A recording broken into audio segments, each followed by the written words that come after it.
അത്യുന്നതങ്ങളിൽ ദൈവത്തിന് മഹത്വം. ഭൂമിയിൽ ദൈവപ്രസാദമുള്ള മനുഷ്യർക്ക് സമാധാനം. ലോകം ക്രിസ്മസ് ആഘോഷിക്കുമ്പോൾ ക്രിസ്മസിൻ്റെ പ്രസക്തി എന്ത് എന്ന് നാം ചിന്തിക്കേണ്ടുന്നത് വളരെ ആവശ്യമാണ്.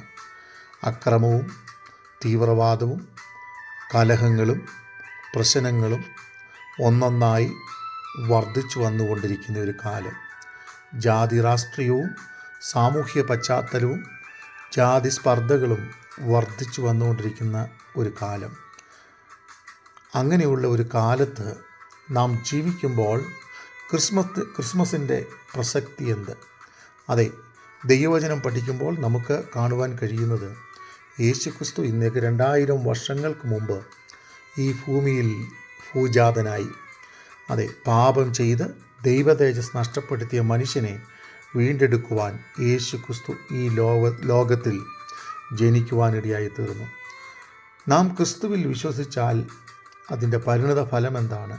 ഒന്ന്, സമാധാനം, സന്തോഷം, സ്നേഹം, ഐക്യത ഇവയെല്ലാം നിലനിർത്തി നമുക്ക് മുൻപോട്ട് പോകുവാൻ കഴിയും.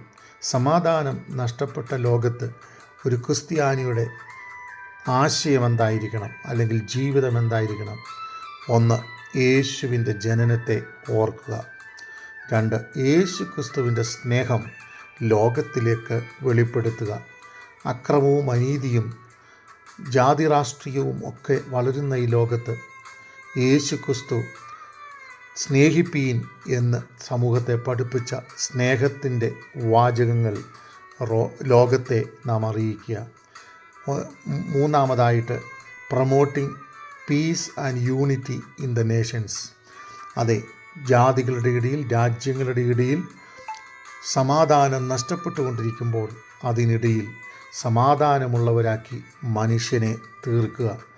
മാത്രമല്ല, യേശുക്രിസ്തുവിൽ വിശ്വസിക്കുന്നതിലൂടെ നിത്യജീവൻ, ഇറ്റേണൽ ലൈഫ് നമുക്ക് ലഭ്യം ആകും എന്ന് ലോകത്തെ പഠിപ്പിക്കുക. പ്രതീക്ഷയറ്റ മനുഷ്യൻ നശിച്ചു പോയിക്കൊണ്ടിരിക്കുമ്പോൾ അതിൻ്റെ നടുവിൽ പ്രതീക്ഷയറ്റവരെ പോലെ ജീവിക്കുവാനല്ല, പിന്നെയോ പ്രതീക്ഷയുള്ള ഒരു ജീവിതം നിലനിർത്തി ദൈവത്തിനും മനുഷ്യർക്കും കൊള്ളാവുന്നവരായി, സമാധാനകാംക്ഷികളായി ദൈവസന്നിധിയിൽ ജീവിപ്പാൻ തക്കവണ്ണം ദൈവഹിതത്തിനായി നമ്മെ ഒരുക്കുക.